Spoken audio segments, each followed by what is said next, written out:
Hello बच्चों, एक बार फिर से स्वागत है आपका अपने YouTube चैनल श्री गुरुकुल में। और आज हम बात करने वाले हैं यूपी बोर्ड क्लास 12 के फिजिक्स के चैप्टर 2 के बारे में, मानव नेत्र तथा रंग बिरंगा संसार। इस चैप्टर में हमने इससे पहले 2 लेक्चर ले चुके हैं और इस चैप्टर में एक बहुत छोटा सा भाग बचा हुआ है, क्योंकि हमें इस चैप्टर में क्या पढ़ना था। इस चैप्टर में हमें मानव नेत्र पढ़ना था और दृष्टि दोष पढ़ना था। तो टोटल हमारे जो सिलेबस में वो 4 दृष्टि दोष हैं। पहला निकट दृष्टि दोष, दूसरा दूर दृष्टि दोष, तीसरा जरा दृष्टि दोष और चौथा है अबिंदुतकता। तो इससे पहले हमने जो चीज़ें पढ़ी हैं वो थोड़ा सा मैं रिपीट कर देता हूं ताकि आपको चीज़ें समझ में आ जाए। तो सबसे पहला है निकट दृष्टि दोष। निकट दृष्टि दोष क्या होता है सर? निकट दृष्टि दोष में हमें निकट की वस्तु तो दिखाई देती है, निकट दृष्टि दोष में हमें निकट की वस्तु तो दिखाई देती है लेकिन दूर की वस्तु दिखाई नहीं देती है। इस दृष्टि दोष को हम निकट दृष्टि दोष कहते हैं। दूसरा, अगर आपसे इसमें निवारण पूछा जाता है कि निकट दृष्टि दोष का निवारण क्या है, तो सर निकट दृष्टि दोष का निवारण है अवतल लेंस और दूसरा आता है आपका दूर दृष्टि दोष। कुछ बच्चे कहते हैं सर दूर दृष्टि दोष क्या है? अभी आज मैं आपको ट्रिक भी बताऊंगा, एक निकट और दूर दृष्टि दोष को पहचानने के इसमें कौन सा, इसके निवारण के लिए क्या प्रयुक्त होता है, जिसे आप कभी जीवन में भूल नहीं पाएंगे बच्चों। दूसरा आता है हमारा दूर दृष्टि दोष। अब सर हमारा दूर दृष्टि दोष क्या होता है? सर जी दूर दृष्टि दोष के दूर दृष्टि दोष वह दृष्टि दोष है जिसमें हमें दूर की वस्तु तो दिखाई देती है लेकिन निकट की वस्तु दिखाई नहीं देती है। इसके निवारण के लिए हम लोग उत्तल लेंस का प्रयोग करते हैं। अब इस लेंस का कारण क्या है और एक कैसा प्रतिबिंब बनता है, क्या चीज़ें हो जाती हैं इस स्थिति में, कैसा ग्राफ हमारे नेत्र में कहाँ प्रतिबिंब बनता है, वो सारे हमने इससे पिछले मतलब इसको बहुत अच्छी तरीके से हम लोग इसके पिछले लेक्चर में पढ़ चुके हैं। यहाँ पे मैंने थोड़ा सा रिवीजन करवा दिया आपका। अब हमें पढ़ना तो जरा दृष्टि दोष अबिंदुकता, लेकिन इससे पिछले लेक्चर में मैंने आपको निकट दृष्टि दोष और दूर दृष्टि दोष के निवारण के पहचानने के लिए मैंने आपको ट्रिक नहीं बताए थे, जो मैं इस वीडियो में बताऊंगा। उसके बाद से हम लोग आगे चलेंगे जरा दृष्टि दोष और अबिंदुकता की ओर। तो चलिए सबसे पहले लिख लीजिएगा ट्रिक। यहाँ पे हम ट्रिक बताने वाले हैं निकट दृष्टि दोष के लिए, ठीक है। यहाँ पे ट्रिक क्या है बच्चों? सबसे पहले हमारा कौन सा दोष आता है? तो सर जी निकट दृष्टि दोष और दूसरी साइड में लिख लीजिएगा, ध्यान से देखिएगा, कोई ऐसा नहीं बताएगा। दूसरा हो गया निकट दृष्टि दोष, दूसरा हो गया दूर दृष्टि दोष। दृष्टि दोष बस आप देख लेंगे यहाँ पे, फिर आपको भी आज के बाद से इसमें कंफ्यूजन ही नहीं होगी। क्योंकि तो बच्चे कंफ्यूज हो जाते हैं कि निकट में उत्तल होता है कि निकट में अवतल होता है कि दूर में उत्तल होता है कि दूर में अवतल लेंस का प्रयोग होता है निवारण के लिए। तो इसको पहचानने का तरीका बच्चों ये है कि हम इसको, और यहाँ पे लिख लीजिएगा क्या, अवतल, और यहाँ पे क्या है, उत्तल। इसको काउंट कीजिए बच्चा पहले आप लोग। सर जी 1 2 3, इसमें कितने लेटर हैं कुल? सर जी 3 लेटर है। तो इसमें कितने लेटर कुल मिल गए हमको? इसमें कितने लेटर मिल गए हमको सर जी? टोटल हमको मिले सर 3 लेटर। इसको काउंट कीजिए 1 2 3 4। इसमें हमको कितने लेटर मिल गए? 4। इसको काउंट करते हैं 1 2, कितने लेटर मिले हमें? 2। इसको काउंट कीजिए 1 2 3, कितने लेटर मिले हमें? 3। तो इसका ट्रिक बच्चों यही है कि 2 का 3, 2 का 3, 3 का 4। एक छोटे से शब्द से आप समझ जाएंगे। बस आपको याद क्या रखना है? बस आपको याद रखना है 2 का 3, 3 का 4। अगर आप कोई पूछेगा कि निकट दृष्टि दोष का निवारण क्या होता है, तो आप बस ऐसे बोलेंगे 2 का 3 या 3 का 4। आप बोलेंगे 3 का 4, 2 का 3, कहेगा ये क्या बोल रहा है, उसको कुछ पता ही नहीं इसके बारे में। देखिए 2 का 3 का मतलब का बच्चा दूर दृष्टि दोष। दूर में कितने अंक है, दूर में कितने मतलब लेटर्स है, कितने वर्ड्स है? तो सर जी दूर 1 2, तो ये 2 का 3, 3 वर्ड किसमें है? सॉरी 1 2 3, 3 लेटर किसमें है? 1 2 3, 3 अक्षर है सर जी उत्तल लेंस में। तो 2 का 3, यानी कि दूर दृष्टि दोष में निवारण के लिए क्या उपयोग करते हैं? उत्तल लेंस। इसमें 2 अक्षर है और इसमें 3 अक्षर है, तो 2 का 3 हो जाएगा। 2 का क्या होगा? 3, यानी कि दूर दृष्टि दोष का क्या हो जाएगा? उत्तल लेंस। अब निकट में हम आते हैं तो निकट में 3 अक्षर आते हैं, 1 2 3, तो 3 का 4। अवतल में कितने हैं? 1 2 3 4, तो 2 का 3 और 3 का 4। मुझे लगता है अब आप लोग इसको कभी नहीं भूलेंगे। मुझे लगता है कि आप लोग अब इसे कभी नहीं भूलेंगे कि 2 का 3 और 3 का 4, यानी कि निकट दृष्टि दोष का अवतल लेंस, निकट दृष्टि दोष का अवतल लेंस और दूर दृष्टि दोष का उत्तल लेंस। 2 का 3, 3 का 4, 2 का 3, 3 का 4, 2 का 3, 3 का 4, 2 का 3, 3 का 4। मुझे लगता है अब आपको अच्छी तरीके से चीजें समझ में आ गई होंगे। चलिए, अब अगर आप लोगों को ये ट्रिक समझ में आ गया है तो आप लोग पहले लाइक ठोक दीजिए भाई, लाइक कर दीजिए, कमेंट में बताइएगा कि ये ट्रिक आपको कैसा लगा, जरूर बताइएगा। ठीक है, आप लोग अगर थोड़ा सा ऐसे लाइक करते हैं या वीडियो को शेयर कर देते हैं, अब जैसे ये वीडियो आपने उठाया, आपने फेसबुक पे शेयर कर दिया, तो उससे थोड़ा सा हमारा और मनोबल बढ़ता है और हम और प्रयास करते हैं कि इससे भी अच्छी अच्छी ट्रिक आपके लिए खोज के लाएं। चलिए, अब हम देखने वाले हैं जरा दृष्टि दोष। तो देखिए, जरा दृष्टि दोष के बारे में पहले थोड़ा सा आपको जानना होगा, उसके बाद से इसको हम लोग पढ़ेंगे। तो पहले लिख देते हैं हम लोग जरा दृष्टि दोष।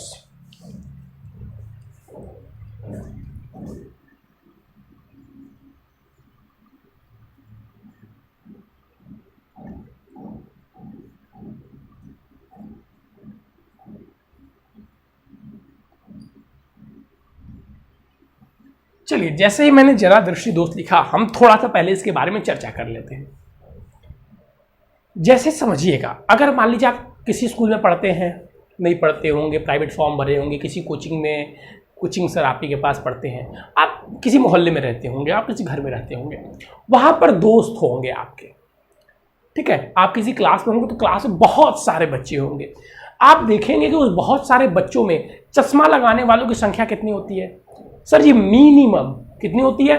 मिनिमम, यानी कि जो हमने इससे पहले पढ़ा निकट दृष्टि दोष और निकट दृष्टि दोष और दूर दृष्टि दोष, ये मिनिमम लोगों में होती है, ये मिनिमम लोगों में होती है। लेकिन अगर हम चले जाए अब 60+ लोगों में, अगर आपके घर में कोई वृद्ध हो, आपके दोस्त के घर में कोई वृद्ध हो, आपके दादा दादी, दोस्त के आपके दादा दादी, उनके दादा दादी, उनके दादा दादी, हम लोग जब उनको देखते हैं तो सभी के पास चश्मा है सर। कोई बिना चश्मे के कुछ अच्छे से देख ही नहीं पाता। कहते हैं ना, जैसे जैसे लोग वृद्ध होते जाते हैं आंखों की रोशनी जाने लगती है। कारण क्या है? इसी दोष को बच्चों, जो उनमें दोष होता है वही जरा दृष्टि दोष होता है। जो उनकी रोशनी जाने लगती है उसी को जरा दृष्टि दोष कहते हैं। अब ये होता क्यों है, तो इसको थोड़ा सा पहले हम लोग समझेंगे, फिर इसकी परिभाषा को हम लोग लिखेंगे। तो हमने इससे पहले पढ़ा था समंजन क्षमता, नेत्र की समंजन क्षमता। ठीक है, क्या होती है सर? नेत्र लेंस की अब आवश्यकता अनुसार, वस्तु की दूरी के हिसाब से आवश्यकता अनुसार अपनी फोकस दूरी परिवर्तित कर लेने की क्षमता को ही नेत्र की समंजन क्षमता कहते हैं। ठीक है सर। तो जैसे जैसे हम वृद्ध होते जाते हैं, हम देखते हैं जो हमारी स्किन होती है, जो हमारी चमड़ियाँ होती हैं, वो स्थूल पड़ती जाती हैं, ढीली पड़ती जाती हैं, कुछ कड़े हो जाते हैं, मतलब अजीब सी सारी चीज़ें झुलसने लगती हैं, जिसको हम झुलसना भी बोलते हैं। तो उसी प्रकार वो हमारे जो वृद्ध स्थिति में वो जो चीज़ें होती है मांसपेशियों के साथ, तो वैसे ही जो नेत्र की मांसपेशियाँ होती है वो स्थूल हो जाती हैं बच्चों। वो अब उनकी समंजन क्षमता कम हो जाती है, यानी कि वो अपनी फोकस दूरी बार बार परिवर्तित करने में असमर्थ होने लगते हैं। वो अपनी फोकस दूरी बार बार परिवर्तित करने में असमर्थ होने लगते हैं। तो ये होता क्यों कारण है, बताया ना मैंने, क्योंकि नेत्र की जो आपकी जो मांसपेशियां हैं वो स्थूल हो जाती हैं, जिससे कि हमारा नेत्र फोकस दूरी परिवर्तित करने की क्षमता को खो देता है, जिससे हमें जरा दृष्टि दोष होता है। तो इसको लिखेंगे, इसकी परिभाषा को कैसे लिखेंगे देखते हैं। देखिए, इसकी परिभाषा को हम लोग लिखेंगे कि आयु में वृद्धि के साथ, आयु में वृद्धि के साथ हमारे नेत्र की मांसपेशियां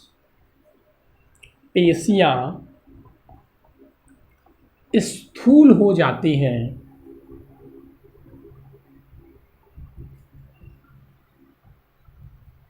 जिसके, यहाँ बढ़ती आयु लिख लीजिएगा, आयु में वृद्धि नहीं, बढ़ती आयु, दोनों चीज सेम है। ठीक है, जिसके कारण स्थूल हो जाती हैं, जिसके कारण नेत्र की नेत्र की समंजन क्षमता लगभग खत्म हो जाती है।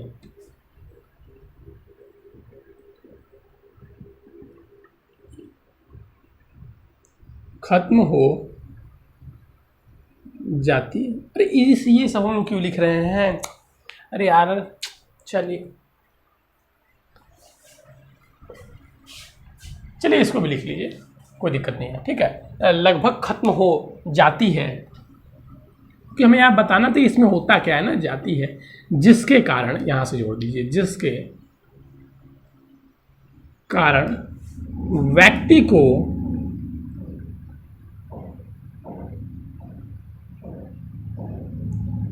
पास एवं दूर की वस्तुओं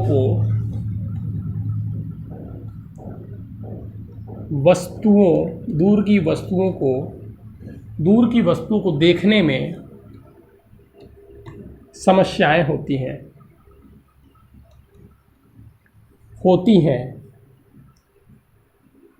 इस दोष को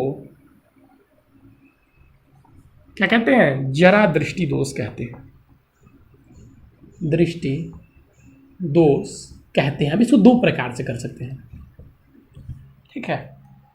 अब इसको और भी किस प्रकार से लिख सकते हैं कि उम्र में वृद्धि के साथ, आयु में वृद्धि के साथ साथ हमारे नेत्र की मांसपेशियां स्थूल हो जाती हैं, जिसके कारण हमें निकट तथा दूर दोनों दृष्टि दोषों का सामना करना पड़ता है, जिसे जरा दृष्टि दोष कहते हैं।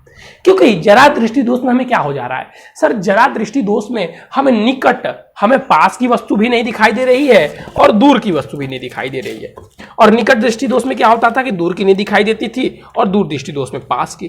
तो इनमें जब दोनों आ जा रहा है तो इसे क्या कह सकते हैं? उसे उस प्रकार भी परिभाषित कर सकते हैं। तो अगर आपको अब चीजें समझ में आ गई होंगी तो अब सर आता है कि इसका निवारण भी तो होता होगा। तो आप लोग देखे होंगे कि दादा दादी इसके निवारण के लिए चश्मा लगा लेते हैं, वही तो उनका निवारण है। और चश्मा किससे बना हुआ है सर जी? चश्मा तो लेंस से बना हुआ है। तो वही लेंस का ही हम यहाँ पे प्रयोग करते थे, जैसा कि हम अवतल और उत्तल में निकट और दूर में प्रयोग करते थे। लेकिन अब सर इसमें कौन सा लेंस प्रयोग करते हैं? इसमें तो वहां पे था कि निकट में दूर की वस्तु नहीं दिखाई देती थी तो हम अवतल लेंस का प्रयोग कर लेते थे, निकट में दूर की वस्तु नहीं दिखाई देती थी तो हम अवतल लेंस का प्रयोग कर लेते थे, और दूर में निकट की वस्तु नहीं दिखाई देती थी तो हम उत्तल लेंस का प्रयोग कर लेते थे। लेकिन इसमें तो सर ऐसी कंडीशन बन रही है कि इसमें दोनों की, दूर और निकट दोनों की चीजें नहीं दिखाई दे रही हैं। तो इस स्थिति में हम क्या करें? तो इस स्थिति में हम दोनों लेंसों का प्रयोग कर लेते हैं, ठीक है। इसका निवारण लिख लीजिएगा। निवारण, इसका चित्र बनाने की कोई आवश्यकता नहीं है क्योंकि उम्र के साथ होता है। निवारण, ठीक है। निवारण में क्या लिखेंगे? उचित फोकस दूरी वाले, यहां पे उचित फोकस दूरी सर क्यों लिखते हैं? क्योंकि सबके लिए अलग अलग होगी। उचित फोकस दूरी वाले अवतल एवं उत्तल लेंस का प्रयोग करके क्या करते हैं? वहां पे हम प्रयोग किसका करते हैं? तो उचित फोकस दूरी वाले अवतल और उत्तल लेंस का प्रयोग करके। अब आपको मैं इसको एकदम सिंपल सा दिखा सकता हूं। ये दोष कुछ बच्चों में भी होता है, ऐसा नहीं कि बस वृद्ध लोगों में भी होता है, आजकल बच्चों में भी हो जा रहे हैं। इसको आप देखना चाहेंगे तो आप उनकी चश्मों पे ध्यान से देख सकते हैं कि अगर हम देखें तो ऐसा कुछ, अब हमारे चश्मा का फ्रेम देख के आप हमें कलाकार समझ जाइएगा, ठीक है।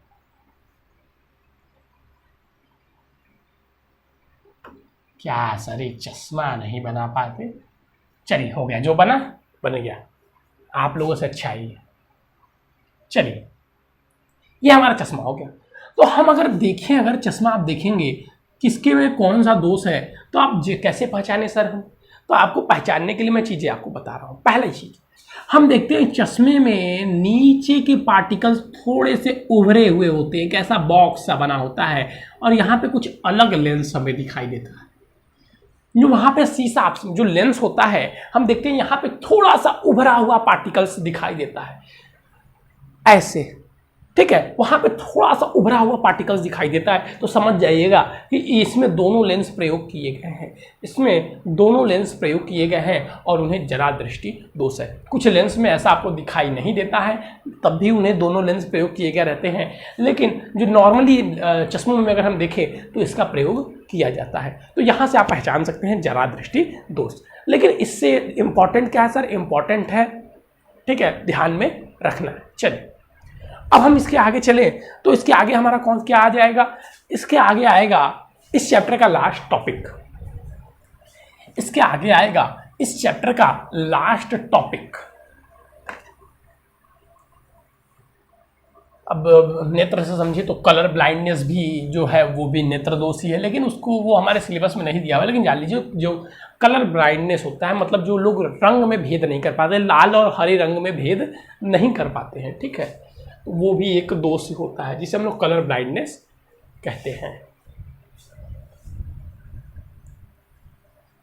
चलिए अब बात की जाए अगर अबिंदुकता की, क्योंकि ये हमारे कोर्स में है, इसे पढ़ना है। अबिंदुकता की, तो अबिंदुकता क्या है इसको समझिएगा।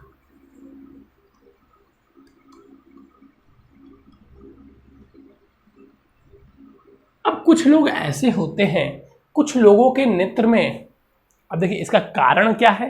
अब इसका कारण आपको जानने की आवश्यकता नहीं है, क्यों? क्योंकि इसका कारण होता है, लेकिन हमारे सिलेबस में इसको मेंशन नहीं किया है, बस मेंशन किया है अबिंदुकता क्या होता है। तो अबिंदुकता, जो बच्चे बायो अगर पढ़ते होंगे तो ये पूरा डिटेल से पढ़ेंगे।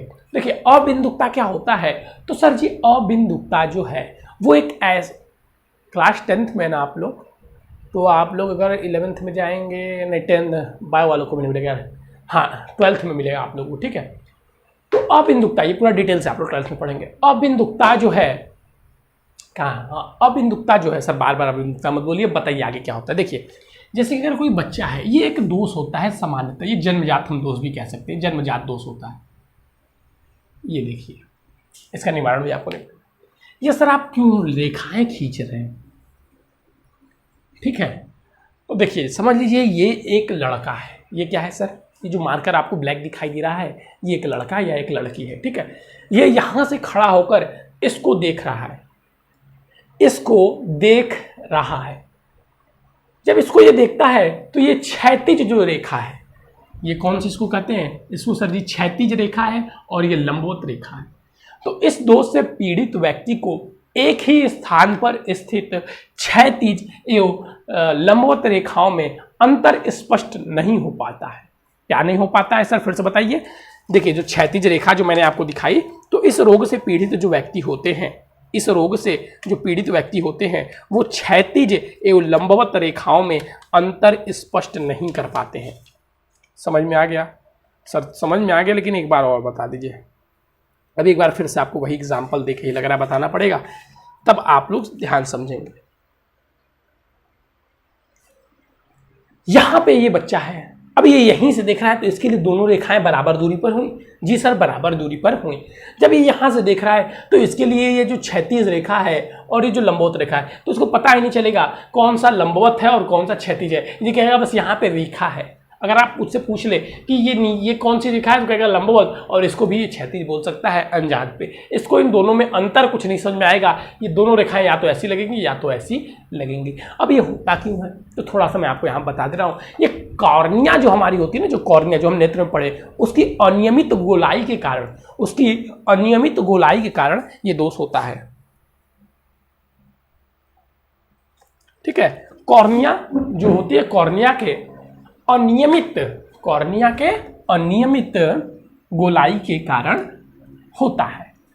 चलिए अब पहले इसकी परिभाषा लिख देते हैं, फिर इसका निवारण भी बता देंगे। चलिए आप लोग निवारण बताएंगे तो फिर आप लोग लगेंगे आगे पूछने निवारण में, लेकिन निवारण बता देंगे। चलिए तो इस दोष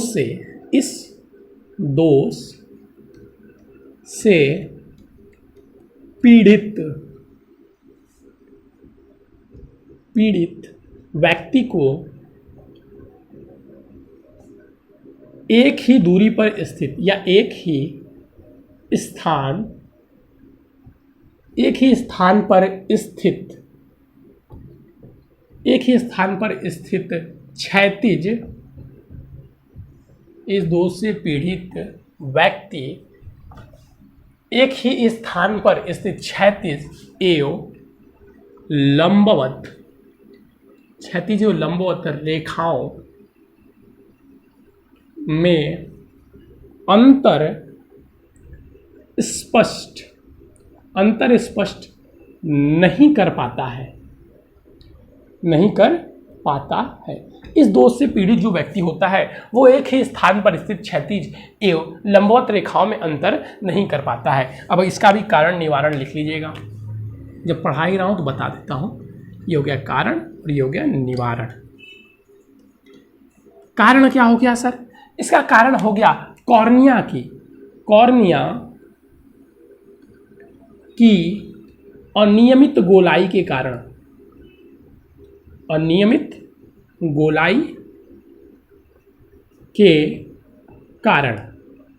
अब कॉर्निया क्या होता है? ये वाला भाग, ये जो यहां से ऐसे उभरा हुआ, बहुत ज़्यादा उभर गया ना।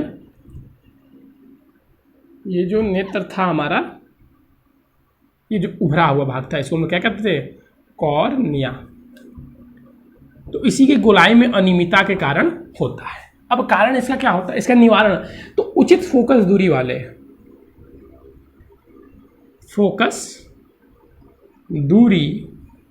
वाले बेलनाकार lens,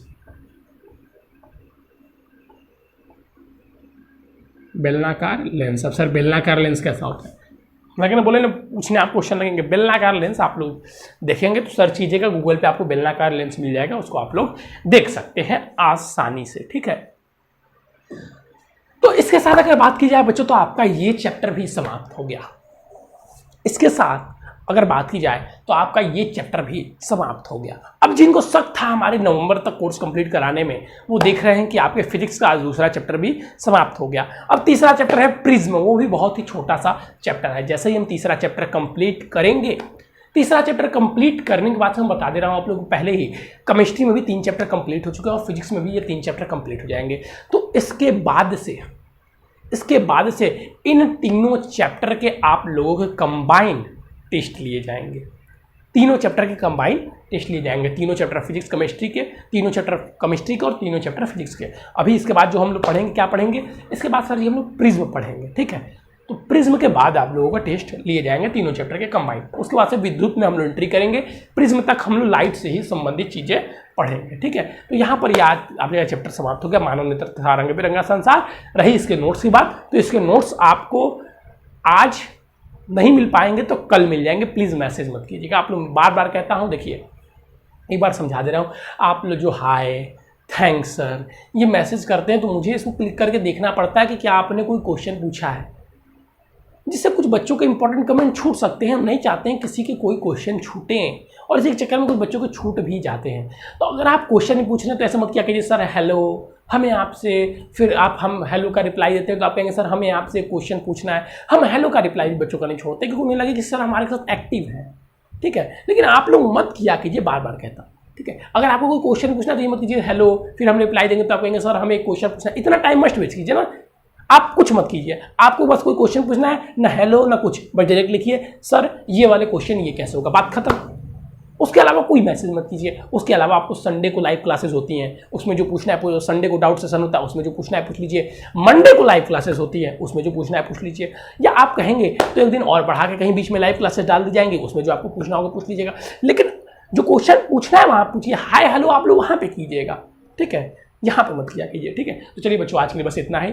thank you, have a nice day. अगर आप हमारे चैनल पर नए हैं तो प्लीज़ हमारे चैनल को सब्सक्राइब कर दीजिए, वीडियो को लाइक कर दीजिए और डिस्क्रिप्शन में दिए गए व्हाट्सएप नंबर से भी जुड़ जाइए हमसे, क्योंकि हम यूपी बोर्ड क्लास 10th और 12th की तैयारी करवाते हैं, वो भी बिल्कुल फ्री में। थैंक यू बच्चों।